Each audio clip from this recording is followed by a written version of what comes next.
आगमन का दूसरा सप्ताह, दिन सोमवार, दिनांक 6 दिसंबर 2021। पाठ नबी इसायास का ग्रंथ, अध्याय 35, पद संख्याएं 1 से 10 तक।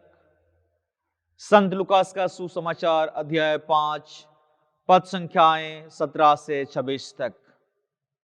मुख्य संदेश: मुक्ति का जीवन के लिए पूर्ण विश्वास, भरोसा एवं समर्पण की जरूरत है। प्यारे माता पिताओं एवं भाइयों और बहनों, भरोसा एक बहुत सुंदर और महत्वपूर्ण शब्द है जो हमारे जीवन को संचालित करता है। इस जीवन में बहुत सारी समस्याएं और विपत्तियां आती हैं जिनके सामने हम कमजोर और दुर्बल हो जाते हैं। लेकिन जो लोग विश्वास और भरोसा का साथ नहीं छोड़ते हैं, वे अपने हर जोखिम से आगे निकल जाते हैं। एक बार एक आदमी अपने परिवार में एक बिजनेस चला रहा था और उस बिजनेस में वह बुरी तरह से विफल हो गया। इस बिजनेस में उसे बहुत हानि हुई। वह अपना इस बिजनेस को संभालने के लिए अपनी जमीन और कार बेच दी।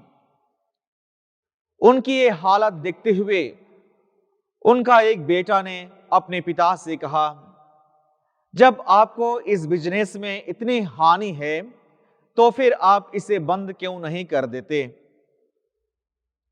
तब उस आदमी ने मुस्कुराते हुए अपने बेटे से कहा, बेटा, जीवन में हमें बहुत सारी ऐसी समस्याएं और चुनौतियां मिल सकती हैं और हमें नीचे ढकेल सकती हैं, लेकिन अगर हम अपने आप में एक दृढ़ आत्मविश्वास एवं ईश्वर पर भरोसा रखेंगे तो हम किसी भी चुनौती का सामना कर सकते हैं और उस पर विजय हासिल कर सकते हैं। फिर उसने अपने बेटे से कहा, बेटा, चलो मैं तुम्हें बताता हूं।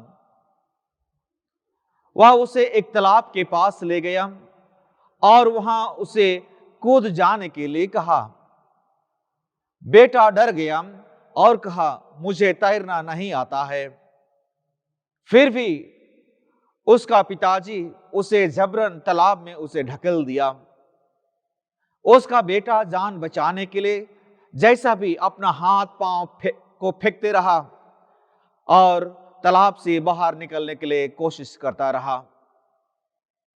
लगभग 5 मिनट के बाद पिताजी स्वयं तालाब में कूद गया और बेटा को तालाब से निकल लाया। कुछ क्षण के बाद फिर एक बार वह अपना बेटा को तालाब में ढकेल दिया। इस बार वह उसे ज्यादा देर तक तैरने के लिए छोड़ दिया। बेटा पहले जैसे ही अपना हाथ पांव चलाते हुए बाहर निकलने के लिए प्रयास करता रहा। लगभग 10 मिनट के बाद पिताजी स्वयं फिर एक बार पानी में कूद गया और उसे निकाला और उससे कहा, बेटा, कैसा लगा? तब बेटा ने कहा, पहली बार में मैं बहुत डर गया था। मुझे कुछ समझ में नहीं आ रहा था कि मैं क्या करूं और क्या ना करूं। लेकिन दूसरी बार में मेरा पूरा भरोसा था कि आप जरूर मुझे बचाने आएंगे। हां प्यारे भाइयों एवं बहनों, कमजोरों को ढाढ़स और निराशों को आशा की जरूरत है। इसीलिए आज का पहला पाठ में नबी इसायास बिखरे हुए इजरायलियों को ढाढ़स और आशा का संदेश देते हैं। वे कहते हैं, ढाढ़स बंधाओ, डरो मत। देखो, तुम्हारा ईश्वर सामर्थ्य के साथ तुम्हें बचाने आ रहा है। मरुस्थल और निर्जल प्रदेश, आनंद मनाओ। उजाड़ भूमि, हर्षित होकर फलो फूलो। कुमुदिनी की तरह खिल उठो। उल्लास और आनंद के गीत गाओ, क्योंकि मरुस्थल में जल धाराएं फूट निकलेंगे, रेतीले मैदानों में नदियां बह उठेंगी, सूखी धरती झील बन जाएंगी और प्यासी धरती में झरने निकल जाएंगे।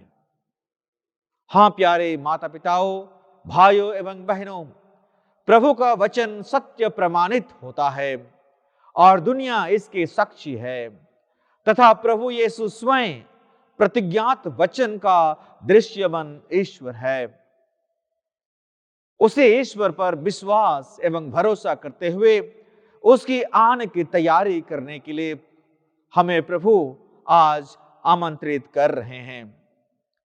इस आगमन काल में प्रभु हमें फिर एक बार एक सुनहरा अवसर दे रहे हैं कि हम उनके प्रति अपना विश्वास एवं भरोसा मजबूत करें।